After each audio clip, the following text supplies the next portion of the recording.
Hello, welcome to CLSB Politics. Sean speaking. So today we're talking about South Dakota with choice on the ballot. This is part of that series of I'm doing all the states with choice on the ballot, and I'm at South Dakota. Interesting. Let's just take a look and see what they're trying to do. So it's a constitutional amendment, which is awesome, and they will allow abortion up to the end of the second trimester. Not too bad. I mean, such a small percentage, like a fraction of 1%, happen after that, unless there's like a medical emergency or something. And they make the exception for medical emergency for women. So honestly, South Dakota, good job. I I mean, I would prefer women to be able to make all, their choices all the way through, but these are, farm folk, and they are kind of mind your own business. So uh and honestly, like I said, such a small proportion of abortions happen post the second trimester that I'd say this is a win. I mean, it is South Dakota. So population is the key for South Dakota. I think the amendment will pass, just for the record. Now I'm looking at the age breakdown of the state, and there are quite a few millennials. Whereas there's only about two or three of the columns, if you're looking at the upper side, 60 and above. For the boomers, they're really 75 and above. They're a much smaller population. You've actually got a good chunk of the old Gen X on the spectrum. I'm kind of at the back end of the spectrum as far as that generation goes. So I'm in here, but not by very much. There are actually fewer me than there is anything else on this state. And then right after the 50-year-olds, you see that bump to 40. Those are the millennials, and they're they're there. So I mean, they're such a huge population now. They could easily take over the federal government in a cycle, maybe two, probably one if they got their act together. Just electorally speaking. So yeah, I like South Dakota to pass this choice amendment. I think it's going to pass. There's a lot of women in this state, a lot of older women in this state who fought probably for Roe back in the day. So I think what we're looking at is a yes on choice for South Dakota. There are more millennials nationally than there are represented by population in South Dakota. You can see they're missing a bump there. But South Dakota is younger than the whole rest of the United States. So 37 and a half years old. Not too bad. Interesting dynamic in this area. So you've got Nebraska and North Dakota, right? And they show you their populations. Well, I find it interesting that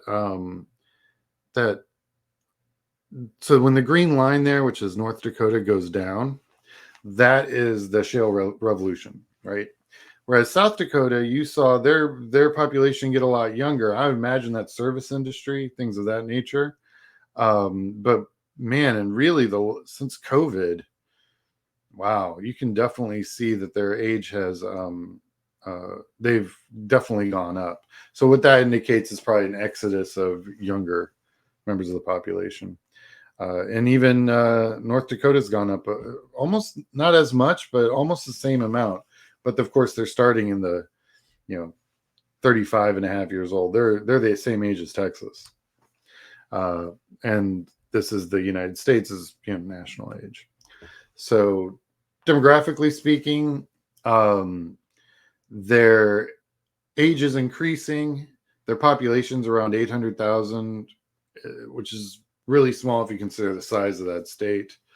So they're generally all white, vast majority owner, and they've got room to grow. So it's interesting to see what would happen in this state, especially with the Green Revolution and the fact that we're building out our industrial plant. We're going to have to probably double or triple its size over the next decade. Be interesting to see what kind of things and systems get put up there. Now, I'll tell you right now, the wind blows in the Dakotas. So if wind turbines might not be a bad industry, we'll see what happens. And I'm sure they're looking at all possibilities, but it's a relatively small population. So to build out anything like that, you're going to have to import a lot of specialists. So it'll be interesting to see.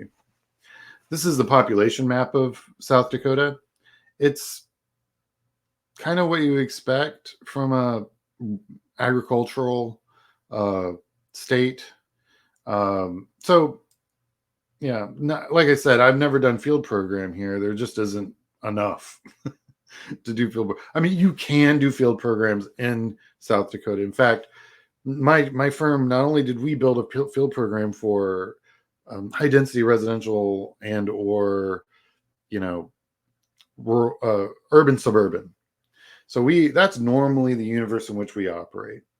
But then we also figured out and built out a program that you could do in conjunction with a high density, population field program as a rural field program. Now, rural field program, so your cost goes up the further the distances between each door. Well, in rural, anywhere, the doors are, you're driving to your next door, not walking to the next door. So there's a lot more infrastructure, vehicles, personnel probably would be in a given rural county for maybe a long weekend, just to, and I mean like 3 vans, 10 canvassers each, going in and just taking out the county seat, and then you would evac them back after X number of days. But you can imagine having personnel for that long for that kind of project costs a lot. And there's a lot of administrative costs too. So you have to piggyback it off of your urban suburban field program in order to even make it cost efficient. And it's still really expensive. I would say it's almost 3 times the cost of a door in an urban suburban area, just to kind of give you an idea. It's a big deal, but it's possible. And if ever the Democratic Party ever wants to get into these kind of states, they're going to have to do that and figure that math out. So let's just say South Dakota goes light blue for the Dems simply because choice is on the ballot. And all the other states that also have choice on the ballot go blue. They would end up, the Democrats would end up with 338 electoral votes, and the Republicans would have 200, and that would be 70 short of what they need. That's how big of a deal choice is on the ballot, and that's why you see the Republicans running from it constantly. So anyway, thank you for watching.